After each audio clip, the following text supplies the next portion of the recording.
Մարդկանց ճանաչելու լավագույն, թեև ոչ այդքան էկոլոգիական, բայց արագ միջոցներից մեկը նրա հետ իհարկե կոնֆլիկտ ունենալը, վիճաբանելը։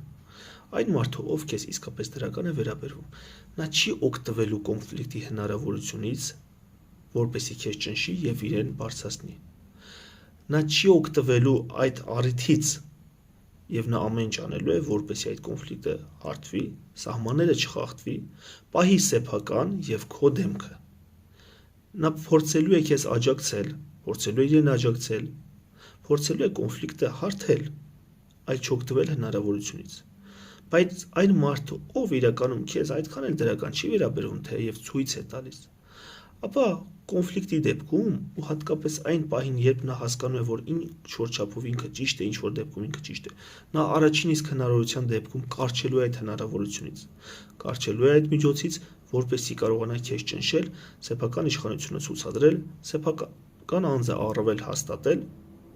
եւ այդ ձեր հարաբերություններում հաղթող դուրս գալ։ Հետևաբար, կոնֆլիկտը միգուցե այդքան հաճելի չէ, բայց դա օգնում է շատ արագ հասկանալ մարդկանց իրական վերաբերմունքը քո անձի հանդեպ։